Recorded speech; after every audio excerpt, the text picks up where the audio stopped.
A good name you need. I got a question for you. I've got a name. Why are you thinking? What am I thinking? If you were going to take over the world, Uh-huh. how would you take over the world? Oh, that's very easy. I would employ a painter-decorator company to paint The town red. and decorate the place, Wait, which place? the world, Okay. with pictures of me making silly faces. And people would be like, hey, he seems witty and charming. I know a wee bit more of that in my life. So you're going to take over the world by making the world fall in love with you with funny photos of you that you've plastered on every Yes. flat surface. Because if there's one thing The I've world learned over. that I'm really good at in life, it's making people fall in love with me. So, That is very true. not even the worst plan I've ever heard in my entire Oh, that's life. good. Do you want to talk about the worst movie villain plans ever? Yes, I do. Play the intro. It's meandering movies. It's meandering movies. It's meandering movies. So won't you lend an ear? I'm Gary. I'm the lemon drizzle in your life, Gavin. Lemon Drizzle's rank. Lemon drizzle, Lemon Drizzle's rank. unless it's on like a, what do you call it? Lemon curd cake. Not a huge fan of it. My gran used to make the best lemon curd cake in the world, so I am. So, what do you reckon it is? The Like worst- straight off the bat, I the mean- worst movie villain plan. I love how this is just not playing game. I love how we had the idea for this episode, and the whole reason that inspired this episode was one image, and I didn't even get the image ready to look at it. So now I think I've lost the image. Well, I'm pretty sure we've talked about dumb fucking plans before. I mean, you brought up Terminator before. Yep, about Skynet's entire plan of just keep sending Terminators back in time to kill John Connor. But for some reason we can't go too far back, but also we can go really far back. Keep filling time while I look for the image. That's all right. But what I love about it more than anything is Oh, there we go. Found it. you got it. Yep. What I love more about Terminator's end game plan, as we've seen in Terminator Genesis, is that Sorry, what's the name of the film? Terminator Genesis. No. Genesis. But what I love about it, what their final endgame plan has turned into is we should send John Connor back to stop Skynet from being deactivated. If I remember correctly, it was to send John Connor, a Terminator version of John Connor back Weirdly, a Terminator version of John Connor. to befriend Kyle Reese Yeah. and Sarah Connor and trick them into making Skynet happen. And at this point, Skynet is like an app on the phone. But there's also the whole element of he has to stop anyone from destroying Skynet. Also, Remember that? But then the only people that were going to try and destroy Skynet would Kyle Reese and John Connor, who he also can't attack because by doing that he'd prevent his own birth. also the original T-800 becomes an expert in time travel and engineering. Skynet's original plan of let's send Terminators back in time endlessly until we crack the code, dumb as fuck. Always has been, mentioned it before. Terminator Genesis of let's send this human Terminator back in time, but he can't stop anyone from actually stopping Skynet because to do that he'd have to kill them, but if he kills them he'll stop himself existing. Dumb as fuck. What it makes me think is Skynet didn't understand time travel nor its own plans in the future. But wait, it all comes to a head in Terminator Salvation. So remember Terminator Salvation, get it in your mind. Oh, good for you! That great behind-the-scenes video where Christian Bale just berates a lighting Goes technician. mental. In Terminator Salvation, fake friend of Kyle Reese, who is a secret Terminator, Remember? I can't remember who it was, but he's Sam like, Worthington? yeah, he's a fake Terminator. He's not a Terminator. He's like, he thinks he's a robot that thinks he's human, and that's Yes. how he gets close to And John that's Connor. one of those, calling back to a previous episode we wanted, where they spoil it in the trailer that he's actually a Terminator Yeah. and not a human being. So they do that, and then in the grand finale, he tricks John Connor into coming to a Terminator factory. Yes. And then how many Terminators does Skynet throw at John Connor at that point? One. One. They're in a factory full of them. And Full they're of like, them. do you know what? Let's just send the one. And at this point, not even. And do you know Like- who I blame for all of this? Helena Bonham Carter. How on earth do you blame Helena Bonham Because Carter? she was the face of Skynet in that movie. Thus, it's her fault. So yeah. technically, all of the problems with the Terminator plot is because of Helena Bonham Carter, previous wife to Tim Burton. And let's in this universe, in my new headcanon, it's not Skynet. At some point, Helena Bonham Carter's social media presence just crept in there and has just been taken over. So it's not Skynet making decisions, it's just Helena Bonham Carter. Now we must turn to Audio Boy to discover. Audio Boy, could you find out if Helena Bonham Carter has any sort of social media presence? Because if not, then we're safe from Skynet. If she does, we're fucked. So yeah, I think overall, Helena Bonham Carter doesn't know how to run a robot rebellion. Yes, thank fuck Helena Bonham Carter's incompetent at time travel and trying to kill the one. Also, One I just human. I love this idea of like the Earth is gigantic. Scorched. And scorched in Salvation. Okay, sure, but I just Okay. but the entire basis for Terminator, just like there's just this one single white man in California who thankfully is good enough at making speeches that he can rally humans to fight machines. Yep. It's not Bill Hanley, it's not Ashley Davis, it's fucking John Connor. Because in Salvation, the nukes go off. I mean, think about... Does he even stop them in Salvation? No, because in Terminator 3, the whole point is like, you can't stop Judgment Day. He just needs to survive Judgment Day so to be the leader of the rebellion. But for what purpose? But then in Salvation, he's not a leader of anything. He's just good at killing... yeah, he's just there in the Because you've rebellion. got him, what's his name? The actor who's on the submarine a lot. You know why another reason Skynet's plan was fucking stupid? They kept going bigger with their robots. So you think about in Salvation, we see the pinnacle of Skynet's plan. You've got these big flying robot ships and the T. Yeah, that big fucking gigantic one that's like size of a skyscraper. Yeah, you got these huge robots. The T-1000 is getting T-1000, T-800, T-800. whatever, T-100. They're getting bigger and bigger, and they're getting those tracks, and they're like giant men.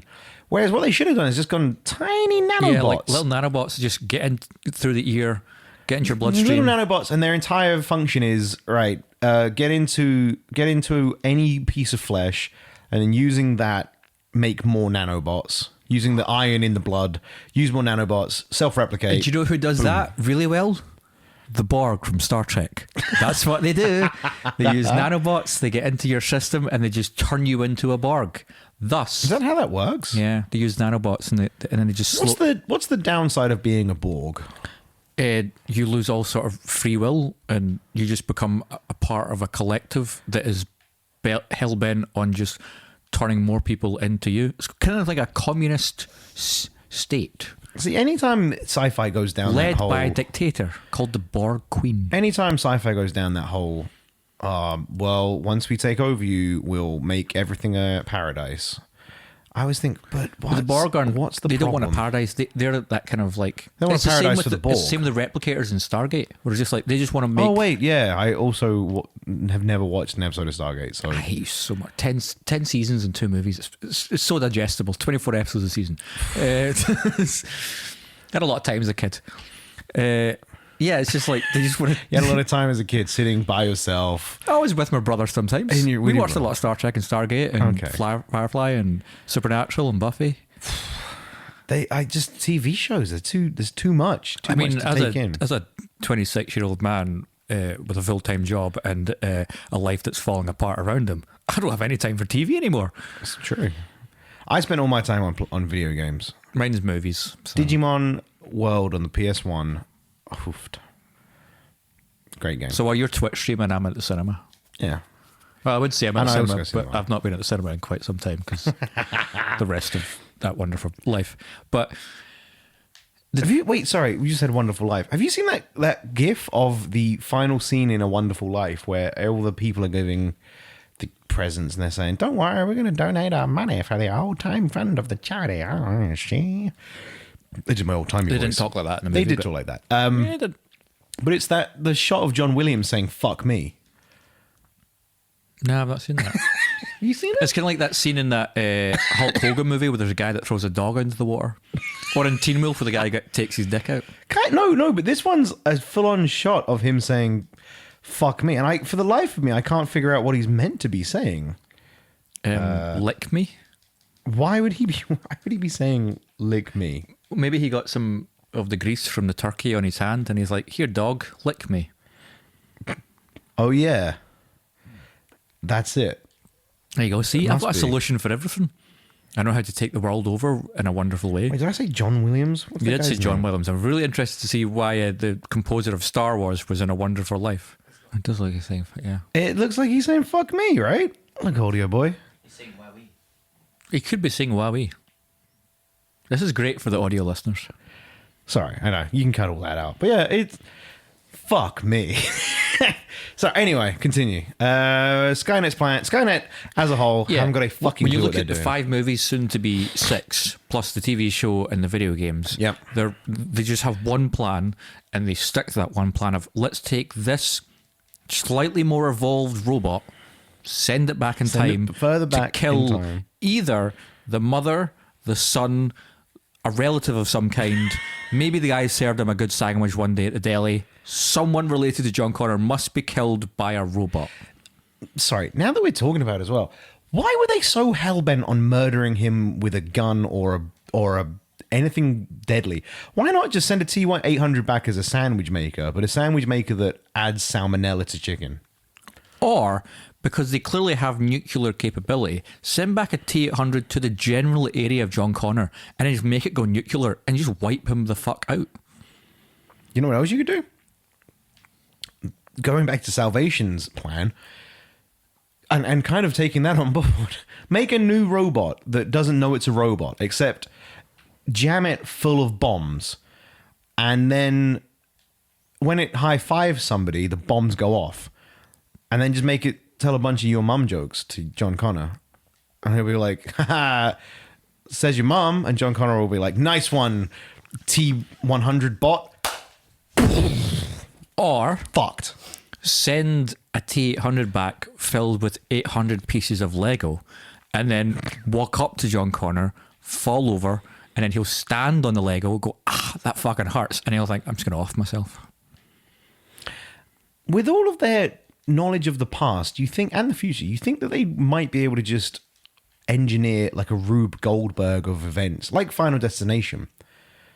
John They Connor's... can't even send someone back wearing clothing, and you want them to figure out a Rube Goldberg machine? No. But something along the lines of, Sarah Connor's walking down the street, and then, like she has to pick up a pencil that the Terminator left because he now knows that a pane of glass is going to drop out of a building. Just something like that. I'm just saying, there's a lot of ways that Skynet could have done it, and they fucked it on every occasion. I mean, we're in agreement. Terminator 1 and 2 are fucking amazing, fantastic movies. But, their plan is still shit. yeah. And what's clear is ever since that, they've been like, well, we don't have any new ideas for these movies, so let's just do the same doing it. fucking thing. Because the new one is, you're sending back a advanced robot to kill a girl who I'm assuming in some way is going to be like the wife of John Connor, and Sarah Connor is going to stop them. Why? How much knowledge of the past does Skynet have? Apparently not much. I know, I'm just... Because they send them back to a general area and then... And a general time. And they got to just kind of piece it together like Mill about. a Sherlock Holmes of mechanical monstrousness. Ugh, who else's plans suck? I feel like I could keep picking holes in Skynet. The plan that inspired all of this entire podcast topic, because I brought this up, is someone compiled a list of every single point to Lex Luthor's plan in Batman v Superman. It came up because I was talking about how fucking dumb his plan was. Yeah. And mine focused on a single point of what the fuck was he going to do with Batman's head? When I talked about this before, my whole thing was, hey, Superman, go get me Batman's head. And then when he gets Batman's head and goes, hey, look, the police, I've got Batman's head. They were going to be like, hey, Lex Luthor, put that down and put your hands up behind your head. No, Superman got me the head. Lex Luthor, you've clearly gone fucking insane. Put the head down, hands behind your head, we're taking you into prison. But there's clear eye laser burns on it. It's like, we have no idea. We have no idea what you've done. All we know is that you are holding the head of a dead person. And also you put Jolly Ranchers into people's mouths in really creepy ways. And we don't like that. Really unsettling. That is a weird bit of that Just hand film. the man the Jolly Rancher, you fucking pervert. So it's the weird noise he makes. I mean, that's just... What's that actor? Eisenberg. Yeah, that's just Jesse Eisenberg in general.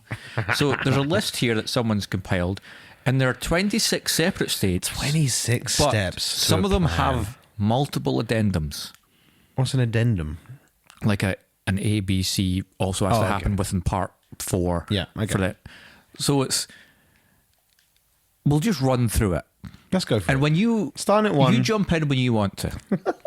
I'm going to pick this apart on possibly every point. So, part 1, find out Superman and Batman's secret identities. So, already off the bat, before anything has begun, he has to find out the identity of 2 of the most famous superheroes.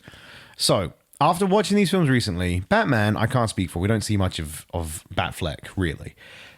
However, I fully believe that he knows who Superman's secret identity is on account of Lois Lane literally just running out of vehicles and within earshot of everybody going, Clark, please no, Clark, don't go, Clark Kent, who lives on Kent Farm outside of Smallville. And Justice League, for example, was like Batman's like, what's the backup plan? And he just brings out Lois Lane. And I was like, there's a lot of people. And there's so many. In Superman Man of Steel, a policeman drops her off. Man of Steel. Superman of Steel? Just Man of Steel. Just Man of Steel. I like Super Steel of Man. Super Steel of Man. Yeah, in that one, she gets Steely out of Dan, just Super Steely Dan. A policeman. So she must get into a car and say, take me to Kent Farm outside Smallville. They do. The policeman stops. Superman is standing there in his full Superman garb. She gets out and goes, Clark Kent, and runs to him. And the policeman's just in the car. And it's...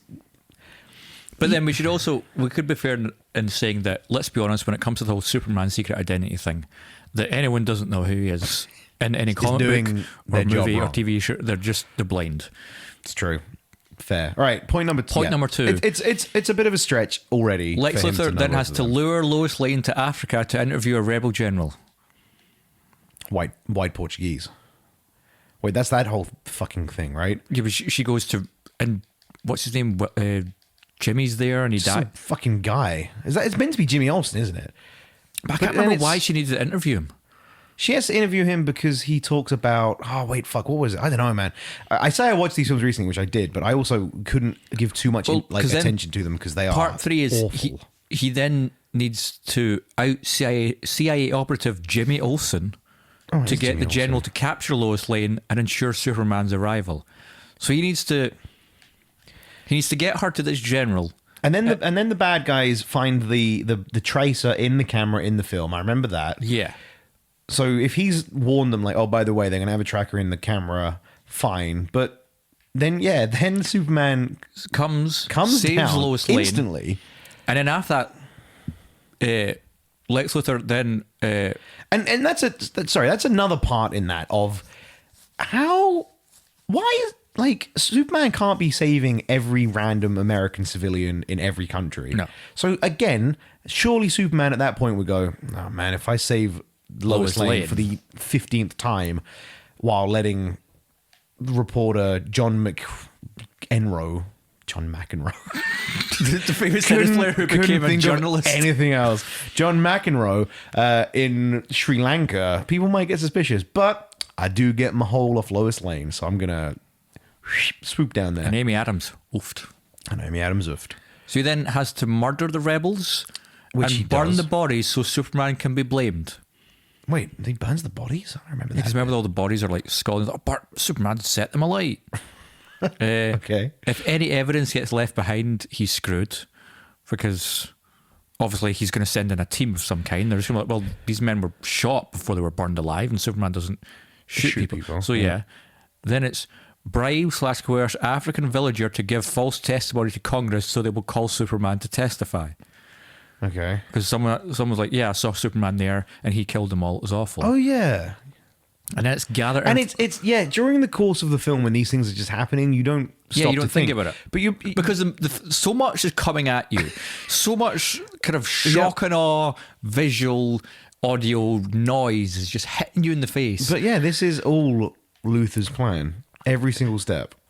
But then we get to point 6. And point 6 is like, you need to branch off into a new plan, which is he has to gather information on all of the metahumans. Yeah, because he's got the computer. So he needs to figure out Wonder Woman, Aquaman, Flash. We'll chuck in Shazam at some point. That bit is such a fucking stupid part of that film as well. When Gal Gadot's Wonder Woman clicks on a computer, and then there's the folders with each metahuman's logo. And that means Lex Luthor's done marketing for the metahumans. Yeah, he's giving them their own logos. He's giving them their logos, and he's giving them their cool nicknames. But let's not forget the fact that Lex Luthor had that information on a computer in his swanky place. Batman went, took it, but before he could get the wee USB drive, Wonder Woman took it, and then she plugged it into her laptop and she looked at it. That's another fucking great bit in that film. The fact that she went to that party, which apparently she went knowing that he was going to steal that information. No, she can't have done. So what must have happened is she got there and went, "I'm going to steal Lex Luthor's computer plans." Oh shit! Somebody's stuck a doohickey on this already. Well, this is handy enough. It's half the work done for me. Plug in my handy Wonder Woman USB stick. There's a Batman one sticking out anyway. It's already half the job done. Sweet. Also, Gal Gadot gets just invited to parties. I mean, she's just at every party in that movie. Come on. No, I know, but what is her job? Also, this part has the addendum that says make sure to give each one a superhero name and a comic booky logo design. So you got there. There you go. Then after that, ask Congress for an important license to acquire a huge kryptonite rock so we can make a weapon in exchange for access to General Zod's body. That bit didn't make sense when I watched it. It's a level of almost bureaucracy, and then the fact they give him access to the alien technology, which has been cordoned off. I mean, there's the score at that point is really cool. that's the one positive point I can give about that. And then it's remove General Zod's fingerprints with a kryptonite scalpel. Right. So now this was I don't know if I spoke to you this off mic, but this was another. Oh wait, bit sorry. Don't forget, creepily feed the congressman a Jolly Rancher. Then Batman will steal this kryptonite later to kill Superman. Is this part of his plan? Because Batman does steal the kryptonite. Does Lex Luthor steal it? It's and then it's removed insinuated. General Zod's fingerprints. It's insinuated that the plan was to let Batman steal it because the whole white Portuguese. But where does the Jolly Rancher come into this? I mean, the Jolly Rancher was just a weird, creepy intimidation. You just know Jesse Eisenberg did it, and Zack Snyder is like, oh, I love it. Do it again. So he's removed General Zod's fingerprints with a kryptonite scalpel, which he has to forge, which he has to make using the big rock. So he's going to cut a bit of the big rock off. Then he takes the fingertips, which is something that doesn't work in real life. Like in human technology, can't be fooled by.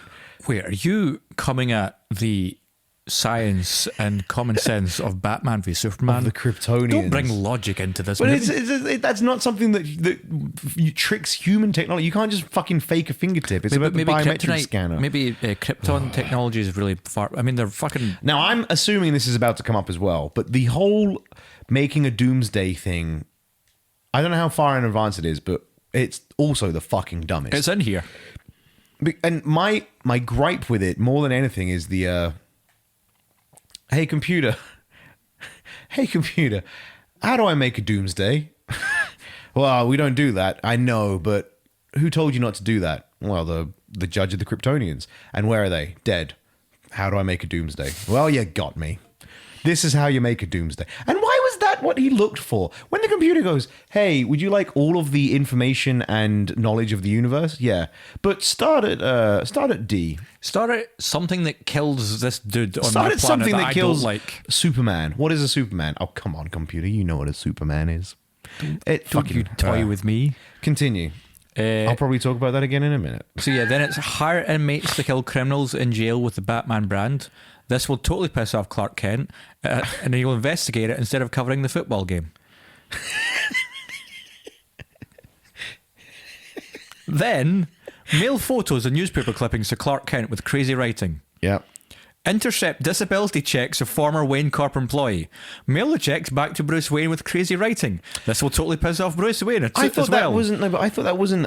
I thought that was actually the guy just sending the disability checks. That was back. all Lex Luthor. This is all part of Lex. Oh shit! Yeah, because that's why the guy's like, yeah, okay, I'll fuck off. I'll fuck Batman off for you. No, Superman. So at this point, he's given reasons for Superman to be angry at Batman, and he's given Batman reasons to be angry at Superman. But the way he's gone about it, as we are currently he's been playing because he's been 12A, taking. He's been taking the disability checks from that guy for how many years does it put between Man of Steel? It's like 6 years or something. It's a significant amount. So he must have been doing it from day dot. Because Metropolis is somewhat decently rebuilt. Yeah.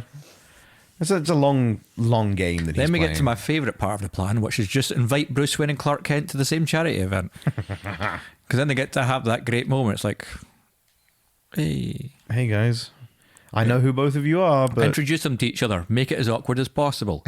Give disgruntled Wayne Corp employee a lead-lined wheelchair. Number 16 is my favourite one. Pee in a jar. What? Remember he pees in the jar? And he puts it on. Yeah. You can call it apple. You can call my Something. piss apple sweet tea. Then blow up the Capitol building with Superman present. If Superman in a hears the jar. bomb or somehow stops the explosion, I'm screwed. So he Wait, no, wait. Piss in a jar.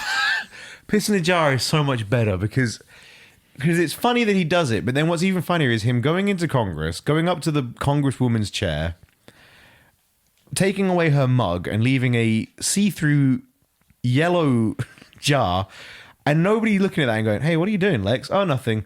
Why does that jar say apple tea when it's clearly piss? No. Just Also, I love that. Leave it alone, my hubris. I love that a plot point in that movie is that a woman looks at a jar of piss and knows that she's about to die.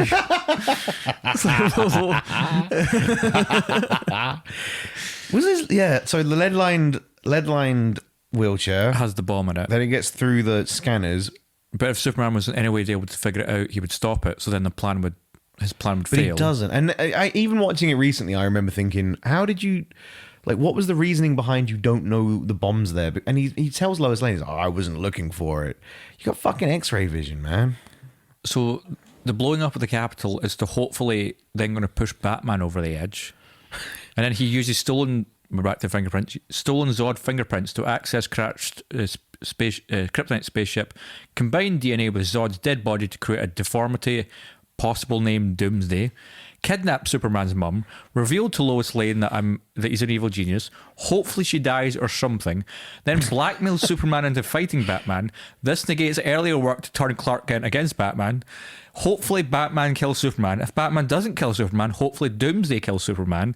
Sit back and run the company until Daddy comes back. If Superman survives, I'm screwed. If Lois Lane survives, he's screwed. If Doomsday survives, he's screwed, and so is the whole planet. If any one thing in this impossibly intricate plan fails, he's screwed. But don't forget the Jolly Ranchers. Yeah, and breaking it further down, the fact that he makes a Doomsday so that he can kill Superman or Batman or both, but he puts the blood on its face and then instantly assumes it's not going to go crazy and try and kill him. But yeah, because it's like if Batman wins, then he's got a chance because he can easily combat Batman in some way. Yeah. If Superman wins, it's over, and if Doomsday wins, nobody wins. He doesn't get to rule the world. He doesn't get to be... Because that's his thing, is he doesn't want to rule the world. He wants to... he does want to rule. He's not like the Joker, just wants to watch the world burn and kill as many people as possible. Yeah, it's like... He wants some level of power. Yeah. And he also doesn't want these metahumans, these... people that have the power that he doesn't have. Yeah, these untethered gods to come down and take over the world. But his way of doing that... It's a convoluted bullshit mental case of a plan. That someone wrote down in a script and thought, yes, we can put this into 2.5 hours. It's like Rube Goldberg machine. It's a Rube Goldberg machine of just bullshit nonsense. But I think that's the problem with so many plans. Some of these big blockbusters, they are so complex in the way in which the villain or the hero wants to go about something. When it's just like sometimes you just need an A to B. You just need, which I know. Yeah, I mean, so the other one that it's a smaller scale than Lex Luthor trying to take over the planet. Die Hard 3. So far you've had John McClane figure out... Nope. What? The former Republican runner for president, John McCain, was not in Die Hard 3. John McClane. John McClane. Oh, fuck off. John McClane. Rest in peace, John McCain. Thank you for your service. Die Hard 1, John McClane takes on Hans Gruber, fucks him up, drops him out of a Spoilers building. for Die Hard. You're not getting spoiler warning. Drops him out of a building. Which Philip Saves saw Christmas. last year. Saves Christmas. It's now his favourite Christmas movie. It is definitely one of the best Christmas movies, if not the Ho, best. ho, ho. Now I have a gun. Die Hard 2 comes about, Ho, ho. and a man does naked karate, and John McClane blows up his plane. It's a bad And Holly sequel. happens to just be on one of the planes that's above the airport, of course. It's not the best sequel, but then it did spawn Die Hard 3, But which Die Hard is 2 does have one of the best... naked karate scenes, I agree. Sure, I was gonna say like promo things where like they hadn't shot anything for the movie and they're just like, oh, what's Die Hard 2 going to be? And then the director and Bruce Willis came together and they just shot the thing of Bruce Willis running through some like sewer duct things, and he comes up against the wall with the gun and he goes, how's the same thing happen? How's the worst thing happened to the same guy twice? And he runs off and he goes, Die Hard 2 coming this Christmas, and it's like the film hadn't even been made yet, and I'm just like, that's a good way to promote That's Die clever. Hard 2. And then what they did was they made Die Hard 2, which was not as good as that I assume promo. also didn't have that scene in it. I don't remember it's that not. happening. They just thought, we don't know what this film is yet, let's just put something Let's out there go so they for know it. that Die Hard 2 is coming. So then Die Hard 3 comes about, and the villain in that... The second best Die Hard movie. The second best Die Hard movie. And the villain in that, his plan is to rob a bank, use the sewers to get out, and what reveals later on in the movie is that he's... Nope. His plan is to distract all of the police force and the FBI and everything with Simon Says bombs. Yeah. He then crashes in one of those The jobs. riddle element of his plan was always a bit of a... Yes, like, but one of the riddles utilizes a train crashing in or near Fort Knox.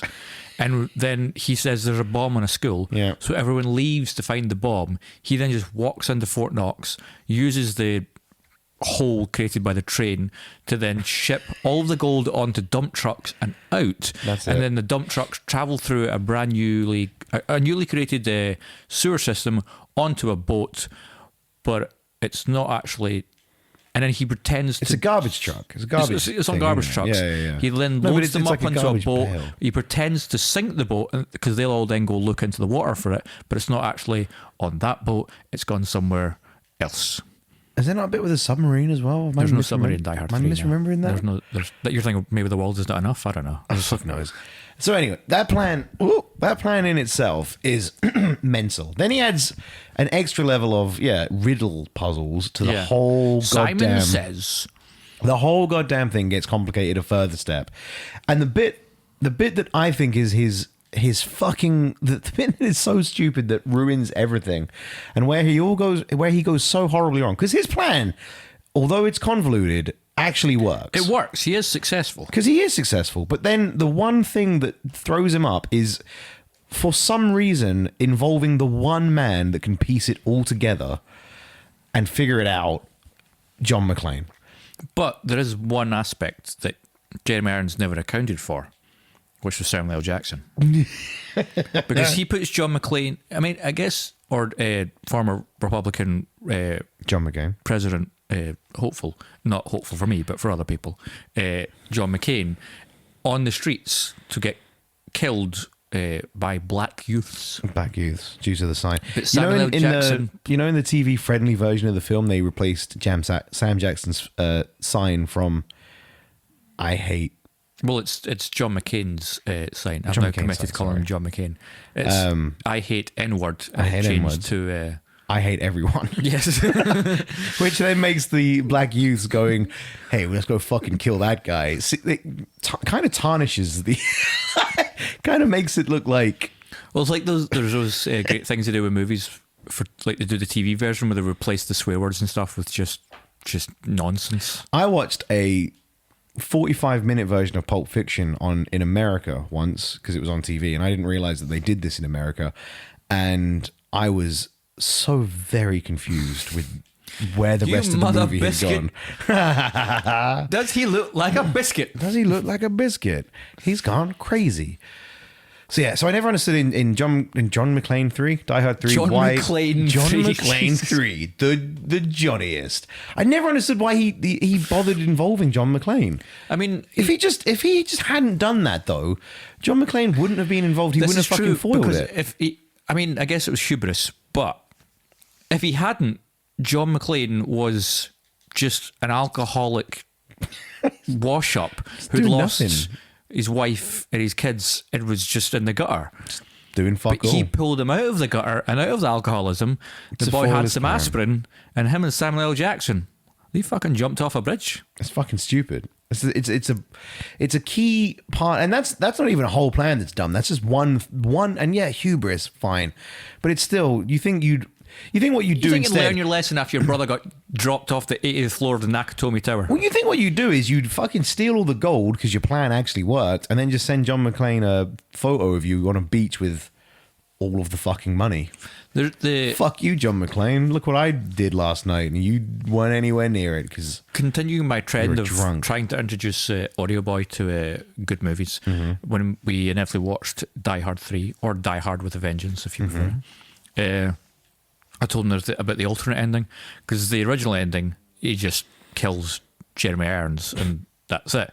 But in the alternate ending, which they originally shot with John McTiernan, Jeremy Irons escapes and gets away and he's successful, and then John McClane just shows up in like this restaurant where Jeremy Irons is in Russia, and like then plays Simon Says almost with him, and they have this great like back and forth, and it's just this standoff. They sit in this wee kind of restaurant together, just having villain good guy chat, and then he blows him away.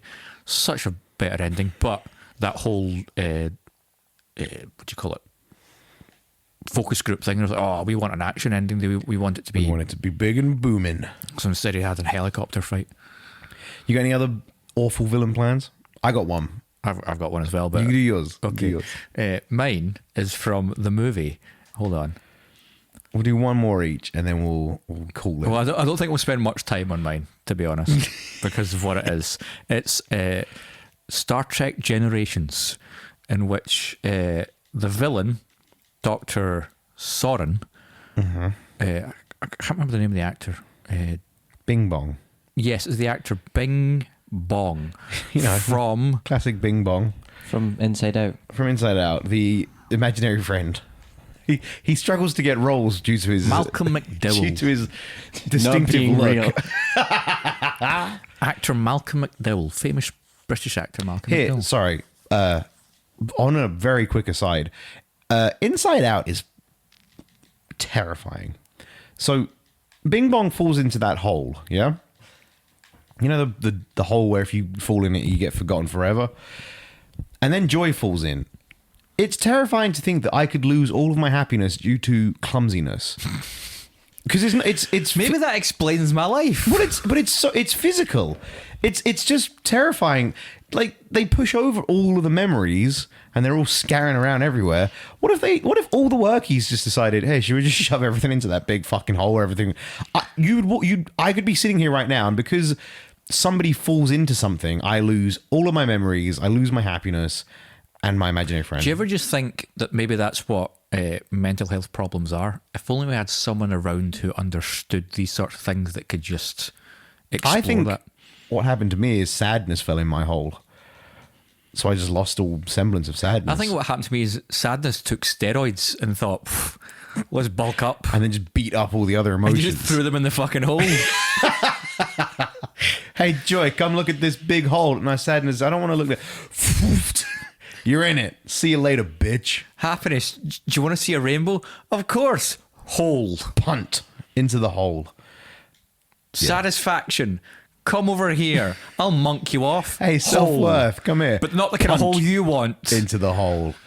So yeah, anyway, on an aside, the fact that you can lose your entire personality due to the clumsiness of the things inside your head is scary. I think that's just the path of mental health. Okay.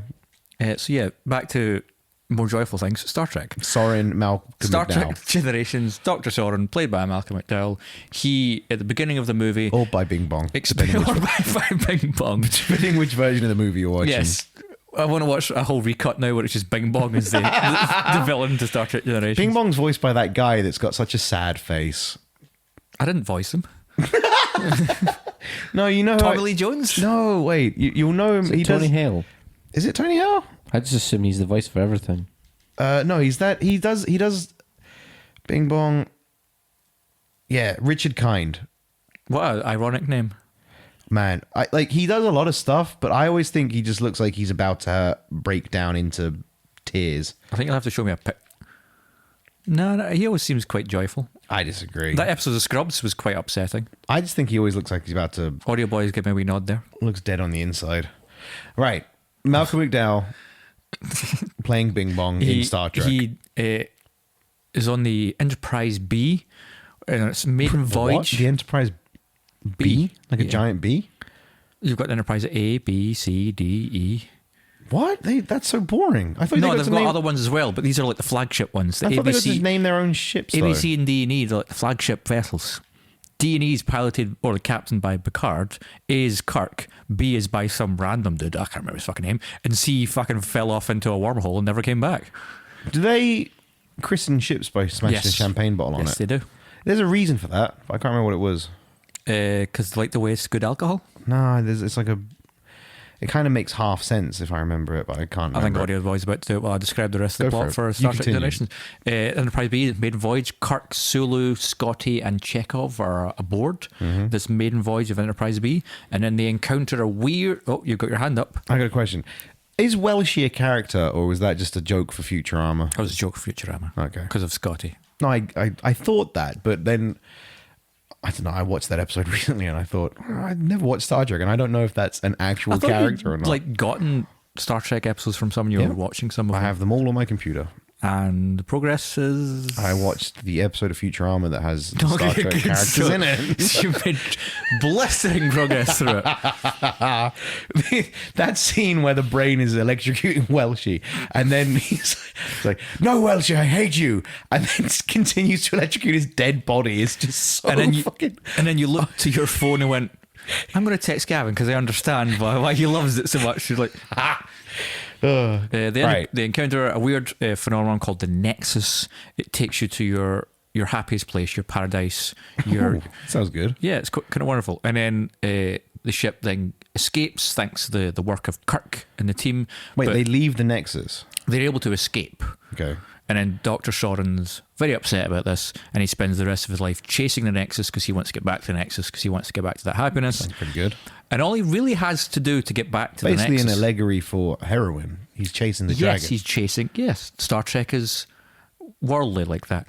And all he has to really do is just get on a ship and fly to a planet that's going to be near... Or just fly into the Nexus. He really just has to fly to the Nexus. Yeah. But instead, he blows up stars and redirects the Nexus using that towards other planets. He also attacks Klingons, uses the Klingons to invade Enterprise D, just fucks with data at some point. He does all this unnecessary shit. All he really needed to do was just get on a ship and fly to the Nexus. But instead he blows up stars, crippling universes. I don't understand why he's blowing up the stars. Because the bonus of that? shockwaves from the blowing up of the suns Move the Nexus moves to the Nexus, him. and he's slowly just moving the Nexus towards the planet that he's on. And once it comes to him, he's going to get sucked onto the Nexus and be happy as forever. But of course, blowing up suns and attacking That's rocking the Romulan, boat unnecessarily. bases kind of sparks people's interest to go investigate, i.e.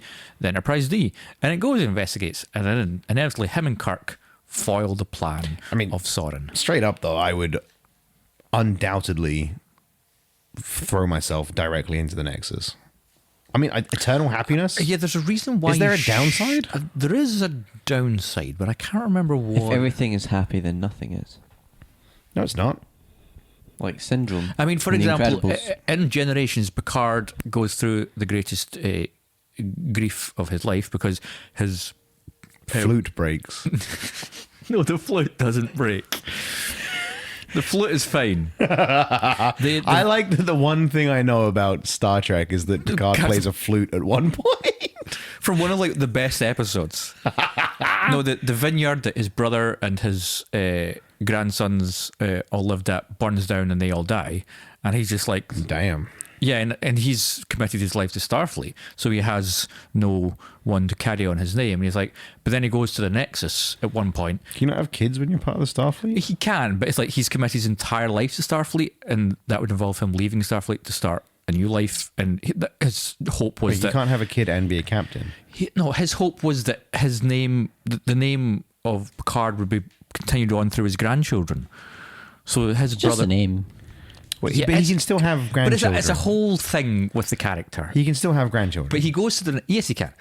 But he goes Why to the doesn't he? Nexus, and in the Nexus, he's got a wife and kids, and life is Yeah. great. And but then Guinan shows. I won't even begin to explain Guinan to you. Played by Whoopi Goldberg, and she's just like, "But you can't be here because this isn't your life. You need to Yeah. go back to your life because you have good things to do there for the people there. Mm-hmm. You can't be trapped here forever." Speaking of Whoopi Goldberg, very quickly, We are like The View. I agree. less of a bad movie villain plan, more of a the filmmakers didn't want you to think about it too much while it was happening. In Ghost, right at the end, when Patrick Swayze possesses Whoopi Goldberg's character, Patrick Swayze. and Patrick Swayze and Demi Moore have their tender final kiss and their goodbye. When you watch the movie, Patrick Swayze is standing there holding Demi Moore in his arms, and they kiss and they say goodbye, and he disappears. If anyone else was in that room, they would just see Demi Moore suck face of Whoopi Goldberg talking in a man's voice and saying, "I always loved you, baby," That's hot. and then Slip a finger in. and then them just like macking for 5 minutes. It's just funny. Just funny that it's, if you remove yourself from the camera's eye and we're in that room, that's not the scene you're seeing. I always remove myself from the camera's eye. Because there might be a chance that on the other side of the scene is Demi Moore and Whoopi Goldberg just macking hot. Demi Moore in striptease? Aye. Damn. Damn. My final terrible plan is it's a Disney movie, which I know you love, Oof. but it's. I mean, there's a lot of stupid plans in Disney movies, but this, because Scar's plan, for example, speaking of Jeremy Irons again, it's not great. Yeah, we've spoken about 3 movies with Jeremy Irons. Die Hard 3, Batman v Superman, and Lion King. But yeah, I mean, Scar's plan, for a start, very quickly, only works based on him, like Simba never coming back. And then following that, him not looking after the whole Pride Lands and pissing off everybody except the hyenas is also dumb as fuck. Yeah, because I didn't really think about it until I rewatched The Lion King recently, and then also had to watch whatever that travesty the live action thing was. Yeah. Where it's just like, when he's like, "Run, Simba, leave." Just kill Simba. Just slit the throat. Yeah, just kill him. Just bleed him out Because right there. by the time anybody comes to check on Simba and Just say it was Mufasa, one of the hyenas. the hyenas or vultures will now be picking their dead corpses. Yeah. You live in the circle of life. And that's the thing. People are like, "Oh my God, it's terrible." And then Jeremy Irons' Scar could literally just go, "Sorry guys, it's the circle of life." And people go, "Yeah, I suppose." Yeah. That is what Mufasa said a lot. I suppose this is how he'd want to go. It's like literally you could have picked him up and thrown him against the rocks and said the buffalo trampled him. Yeah, there you go. You don't have to slit his throat. Just murder him some way. Don't Because even then they be might start like PTSD. CSI and then like they zoom in and there's like, we found like traces of Simba's blood and you're But the main Fang. offender that I was thinking Claw, about claw. is instead Maleficent's plan in Sleeping Beauty, which is up there with Lex Luthor's levels of pedantic nonsense. So Maleficent's entire plan is to turn up. So she turns up at the party because the king and queen have had a daughter. And she turns up with a swirling cape and green magic fire, pissed as all fucking hell, because not because she wanted to be queen, not because she's angry that the king and queen have had a new princess. She turns up pissed as fucking hell because they didn't invite her to the party. That's it. To be fair, you used to have not invited me to the cinema quite often and I've been a little pissy about it. Fine. But she turns up, she's pissed off. Now, instead of going, look, You went I'm, and saw Ma without me and I'm still upset about this. I'm pretty fucked off at you two. You really should have invited me. You know, we're tight. I know I'm the evil witch and you guys are the king and queen of good, but I thought we were better friends. Anyway, your name is the evil witch. your name is Maleficent. It has bad in it. But anyway, you know what? I'm going to give you... I prefer to think her name's just evil witch. I'm going to give you my gift to the baby, which is a curse, motherfucker. In 16 years, that little bitch is going to prick her finger on a spinning wheel and die. I'm out. Disappears. Doesn't check to make sure that the other 3 good fairies that she sees and who have magic powers also do anything about this. Then one of the fairies goes, I'm going to make it so that when she pricks her finger, she doesn't die. She falls asleep. Now, what kind of a fucking plan is that? That's the plan of a lazy person who just didn't really give it a good 16 goddamn years? go. Why give your victim 16 fucking years of downtime? Why? What's the point of that? To like chill and grow up and... So fast forward the 16 years though, and inexplicably, the king and queen have sent Princess Aurora out into the forest to live with her 3 magic aunties, but they just tell her that they're regular old people, not fairies, and she's not a princess for some reason. That also doesn't make sense, but we're not talking about that. We're talking about the villains. 16 years passes, and then Princess Aurora decides to wander back into town. The first thing she sees is a fucking spin wheel, which she then pricks her finger on and instantly falls asleep. Stupid bitch. And then Maleficent, I don't understand why this wasn't the plan in the first place, turns into a fucking dragon and just starts wreaking havoc on the town. Like, if you can do that, do that. Why was that not the plan? Hey, you didn't invite me to your daughter's fucking birthday. Oh, we're really sorry, Maleficent. Too late, dragon. Hum, hum, hum, hum. Start eating fuckers. It's almost like she didn't think it through. It's a fucking stupid plan. It's like she was coming up with it as she went along. It really is. Just See, that's why the king and queen never feel threatened, because like, here comes Maleficent again. oh fuck! Here comes Maleficent. Yeah, you fuckers! I'm gonna put a curse on your what table this time? No, I wasn't gonna say table. I was gonna say were you gonna say the cutlery? No, I was gonna say the baby. Remember, like last time you came around and you said that you were gonna make my husband sterile, and then we had a kid. How'd that work out for you, stupid bitch? Fine, but now your baby's gonna prick their finger in 16 years. Okay, we'll just put gloves on her. Did you think of the gloves? No, I'm you out. didn't. Disappears. 16 years later, she fell asleep. She pricked her finger. You stupid fucks. Now what are you gonna do? We're gonna put up anti-dragon weaponry, and we're gonna make a man kiss her. Well, I can turn into a dragon, then instantly get slayed. Ah, man, Maleficent's a dumb fucking bitch. It's just stupid as fuck. This turned into just a very antagonistic event upon Maleficent. I just think she's dumb as fuck. So you're looking Maleficent be dumb. So you're looking forward to Maleficent too, then? Man, the first one doesn't make any fucking sense either. First one, they portray the king to be a bad guy, right? Like I can't remember why, but he's just. Is it played by really Charlton bad. Copley? No, the king's played by the guy from District 9. Charlton Copley. Oh, is that his name? Well, I'm glad we had this discussion. That was good. Who directed District 9? Neil Blomkamp. I thought that was the actor's name. Nope. Cool. Yeah, it's played by him, but he just goes crazy, and then I don't know. They make it. I think in that film, Sleeping Beauty is Maleficent's daughter, I never saw Maleficent. which adds more nonsense to it. You know how thrilled I am with these live-action Disney movies.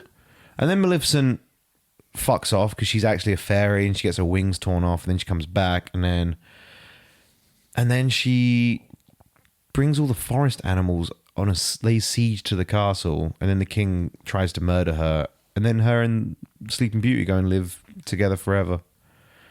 I don't know. That film's a fucking mess. Let's wrap. I feel like I don't know what I'm talking about anymore. I mean, I'll just end by saying the movie Signs, a highly intellectual space traveling species. Camouflage and aliens. Yep, that their one single weakness is H2O, and the planet they decide to invade is 80% H2O. is 80% H2O. So Also they deserve to lose. Also, the people that they try and kill on the planet are Primarily made of like 85% water or something stupid like that. Yeah, It's high. we're a high percentage water. Oh, but That scene where the alien walks by the front garden on the phone, Spooky, right? Still spooky. Also, the scene where they make all the food makes me hungry every time. However, in Signs' defense, in the aliens' defense, I love Signs. I'll stand by it. The reason their plan didn't work to invade is because of God. Yeah. Also, you got to remember that. Also, Joaquin Phoenix was good at baseball, and the little girl didn't drink water for some reason. Because of God. That's the whole point of that film. God saved them. God, fucking M. Night Shyamalan is just a Because Mel travesty. Gibson's fallen priest, and that's at the end. He's like, "Oh man, I've learned to love God again, thanks to this alien invasion." Now that you're saying this, maybe I don't like Signs as much. I remember liking it. M. Night Shyamalan has his cameo. He plays the same character in three. What's the three movies that he plays in? It's in Split, Glass, and Unbreakable. He plays the same security guard. Well, in the first one, he's a guy that like has drugs on him. Second one, he plays like a guy who installs internet or something. Yeah. And then in the third one, he just plays some sort of weird, again, technology introducing person. Yeah, it's kind of like a mix of the two put together. There's nothing more tragic than when a director puts himself in the movie. But Unless it's Alfred Hitchcock. But he's the same character in all three of those films because he references back. Because in Glass, he says, man, I was here 5 years ago and it all went down. Yeah, Glass, he references back to Unbreakable because Bruce Willis's character's back in that film. M. Night Shyamalan, what happened to you, mate? Oh, I can't wait to see what fucking travesty he puts out next. Buzz in. Glass was alright, I don't mind it. Hey, man, also, that's a fucking bad movie plan. What, Glass? Yeah. Well, yeah, but... I mean, because what's funny about his plan is that the three guys enact it for him at the end of the movie, but it's a good thing. Also, I'm just thinking about Loki for a second in Avengers. Now that I'm thinking about it, the three people that are like affected by like Bruce Willis's son, the girl that gets kidnapped by, and then Samuel Jackson's mum. And Samuel Jackson's mum. They release the videos that Sam Jackson wants to release in his evil, nefarious plan, and then it's played off like, oh, it's a really good thing. Look at all these people learning about. Yeah, I didn't really understand what the drive at the end of that movie was. For them to sit in that train station together and just drinking smile. coffee and watching people see the superheroes. It's all good. But that was Sam Jackson's plan. That's what he wanted. Was Loki's plan to just make the Hulk kill the rest of the Avengers? Yes. It was a shit plan. It was to incite the Hulk. To incite the Hulk into tearing up the thing and hopefully killing the Avengers. But how? But then he doesn't even do that in the end, does he? Because then he just unleashes the Chitauri army upon them to kill them. Which he should have just done at the beginning when they weren't the Avengers. Yeah, because he gives them the opportunity to bond and build through the death of Coulson to the point where they work as a team well enough to destroy the army. The Chitauri were shit in that movie. Well, yeah, they're just lizardy things with guns. But the Hulk takes down the massivest one with a one punch. But instead of like taking over Hawkeye and like stealing people's eyes, he should have just shown up, opened the portal. I guess he needed Hawkeye to make the machine to open the portal. And Dr. Eric Selvig. I still maintain that's my favourite bit in Avengers after rewatching it recently. When he steals the man's eye? No, when he when Hawkeye goes, no, I prefer to see things from a distance. And then the literal next thing Hawkeye does is get face to face with fucking Loki, yeah. And go, hey, what are you doing here? And Loki fucking steals him. Doesn't fire a single arrow. What's amazing is just for the scale of that movie and how influential it went on to be, really just low budget and slapped together. Well, my favorite thing that they forgot is all the Avengers talking to each other. Thing. All of them talking to each other the whole fucking movie. Even though Iron Man's flying through the sky, Captain America's on the ground, Hawkeye's at the top of a fucking building, and they're all just... It's not like they're shouting, they're just going, I got Chitauri on my 6. Don't worry, I'll come up and help you, Cap. Also, what's clear about the first Thor and Avengers, and probably the Thor Dark World, but no one cares or talks about it, it's just how much they didn't know how to visualize Thor's abilities. Yeah. Because literally in Avengers, it's him and Cap just chilling on the ground, just hitting things.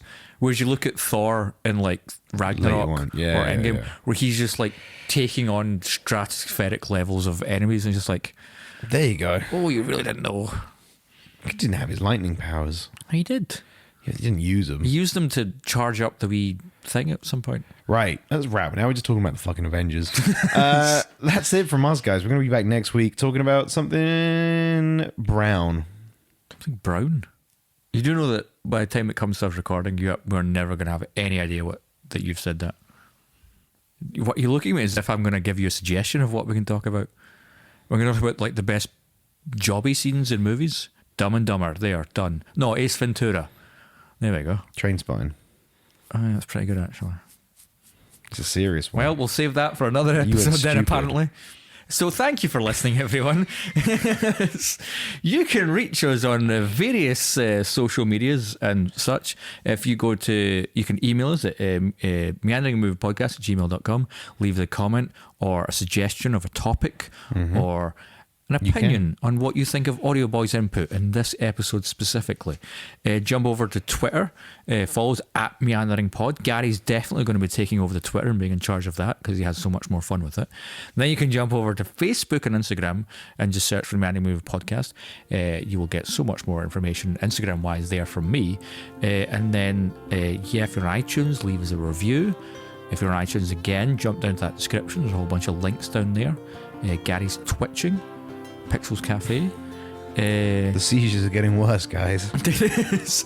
And Audio Boy exists still, and he's doing good. So round of applause for Audio Boy. Chip, chip, chip, chip, chip, chim, chim, chim, chim, chiree. And yeah, that's us. See you guys. Bye. It's meandering movies. It's meandering movies. It's meandering movies. So won't you let